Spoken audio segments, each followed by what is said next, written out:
Are you ever proud of yourself when you think back on a time when you have acted like an asshole at work or in your personal life, with your family or a friend or in your community? No, right? If you are a good person, which is what you certainly are if you feel drawn to this podcast, the book, and continue to listen to me, that answer is always no. In this episode, we're going to dig into what is unfortunately a very common problem: toxic online behavior by some men directed toward women on dating websites and in dating apps. We'll get into this sensitive yet important subject right after this quick word from our sponsor, me.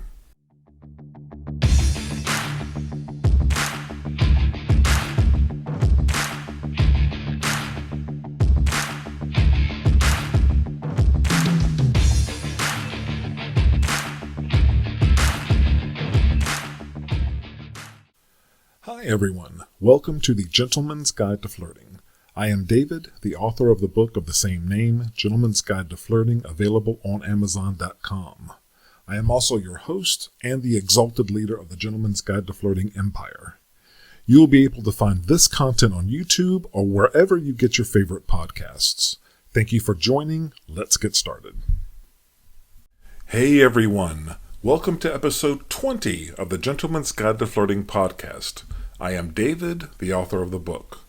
I've got another great episode for you this week on a sensitive subject involving some very negative types of conduct that have happened from time to time. We're going to dig into the subject of toxic online behavior toward women on dating websites and in dating apps. Now let's be honest here.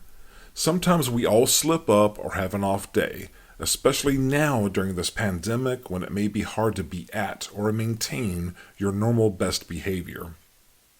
But we are all about 100% positivity around here. Being hostile or aggressive or abusive to women online or on the phone or in person is never okay in the dating process or relationships in our world, the Gentleman's Guide to Flirting world. Never.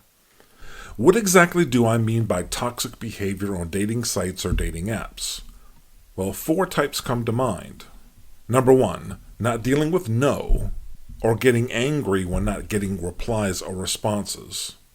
If she says no, that is fine.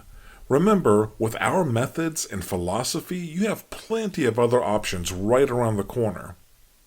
Sometimes her silence, not replying back, just means that she is talking to someone else or is off the market entirely and her account is stale or not deactivated yet.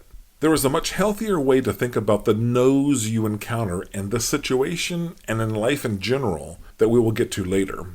As for toxic reactions to no's, when things go wrong, some guys attack. The guy might fire back calling her a whore, a slut, a pig, or something else awful. That is totally wrong. Let me give you an example from a young woman that has been giving me advice as I've been developing the book over the past 3+ years. She tells me a lot of stories of things that happened to her in the trenches of dating from the front lines. Once when she wasn't feeling a connection with a guy in an online dating site, she was trying to gracefully and politely back out of talking to the guy any further. When that became clear to him, he fired back telling her, quote, "No wonder you aren't married." Can you believe that? Who says that? No. That is a huge violation of Rule 1 in our 10 rules from the book. He should have wished her all the best in her search and just moved on. That is what he should have done, or he could have just said nothing at all and moved on. Definitely not lash out. Try this. Ask your single female friends. They will fill your ears with stories like that. And fixing that type of coarse behavior in society is one of the many reasons I wrote the book and do the podcasts, and this episode in particular. I intend to give millions of guys out there other options on how to think and approach the topic of finding a really great woman in very high quality ways. All right, toxic online behavior number 2, offering to pay for sex. Offering to pay for sex. Yes, this happens a lot. I am not sure if this would ever work as an opener with any normal girl out there. I mean, telling her how hot she is and offering to pay for sex with her right out of the gate. Unless the account was set up as a front for prostitution to begin with, which is something you will certainly come across, especially on the free dating websites and other services. Toxic behavior number 3 is kind of related to number 2, and that's just straight up asking for sex or sexual favors. Saying, "Hi, let's meet for sex." No, how are you, no food, no, just straight to sex. This might work in a hookup site or app, I suppose, but I'm not sure how many healthy long-term relationships start this way. I think this type of thinking comes more from porn movies and not really having a lot of experience out in the real world more than anything else. Real women in the real world, have learned over generations that they need to have their guard up and be concerned for their safety. And guys who think this works think such a girl will just say yes to being asked for sex and agree to meet? Or is it the guy just wants her to feel like shit by asking for something he knows is a no just to put her down? Either way, I think your success rate will be very close to zero using this type of approach, so that's a big fat no in our world. Number 4, let's talk about harassment. Harassment can take many forms. Stalking her, other social media, stalking her on the dating site, trying to find out where she lives or works to show up there or threaten to do so. It could be continuously messaging her when she isn't replying back or she has said no. It could be threatening her safety or that of her family and friends. Obviously, this is all completely wrong as well. Alright, so that's all the bad stuff. So how should you be thinking about these issues and reacting to the various situations that arise online?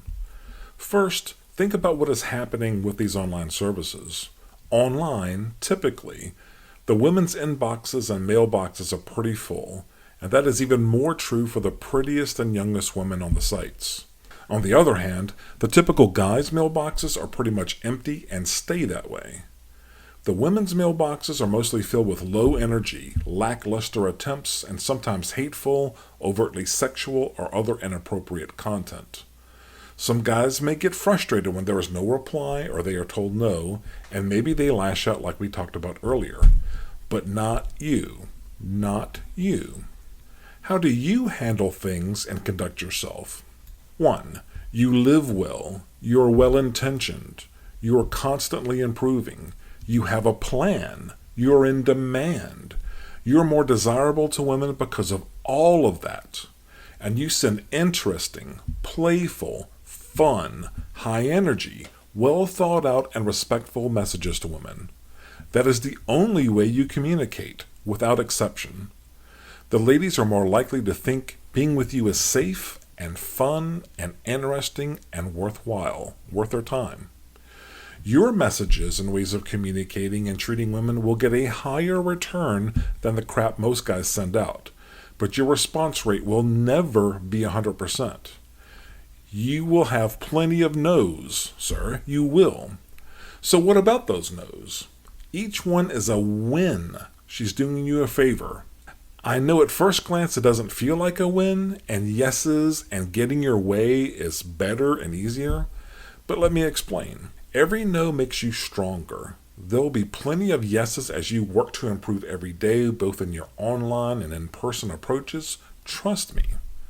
Especially as you get more experience and practice and your confidence level rises. My advice to you is to turn those no's into wins.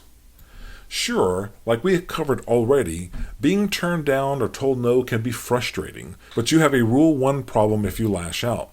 Looking at this more broadly, you need to get to a point in life where hearing no doesn't hurt you at all.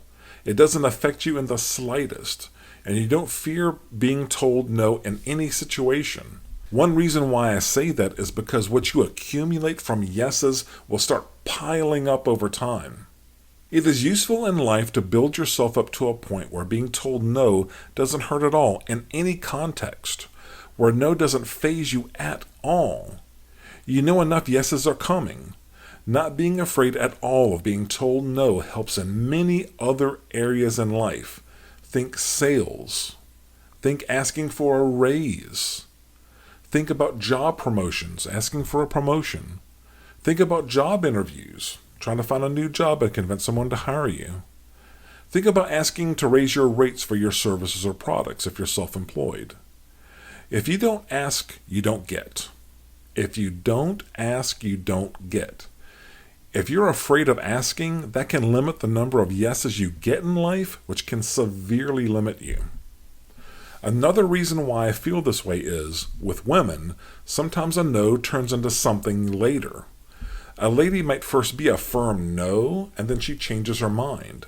This is far more likely to happen with in-person approaches when you see her more than once, maybe around town where you live. First she says no. And then days or weeks later, after you have forgotten about it and moved on yourself, then she reaches out when you walk by and clearly wants to talk to you, and now is clearly interested. It can be weird, but it can happen to you. Maybe she realizes her choices weren't that great, and you start looking better and better to her. There's just something about your energy you project and the way you spoke with her the first time that resonated with her. And that is because you are better than what her other choices are, and she has now thought things over and wants a do-over.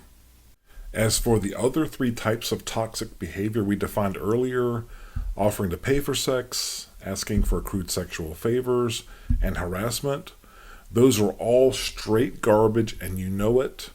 The book and this podcast give you plenty of other good options on how to operate and think and act that are infinitely better than any of that horse manure. Basically, if you struggle with being negative with women sometimes in situations like we discussed, remember Rule 1 from the 10 rules in the book. Under no circumstance is a woman to ever feel worse about herself from any interaction with you. Not on approach, not on or after a date, not after you've been together for 20 years. End it well or just go silent. You are a man. Act like an adult no matter how she treats you. Even if she treats you like shit, you exit the interaction perfectly, strictly adhering to our Rule 1. If you are struggling to find things to say and are getting no a lot online, or your inbox is too empty every day, Part 3 in the book gives you plenty of positive, ready-to-use examples that she will like. Just read through everything and find the ones that fit your style, that you feel comfortable saying. Then that great mindset that you develop from Part 1 sets you on the right path in how to think about this whole subject. Okay, that is all I have for this week. Take care out there, guys.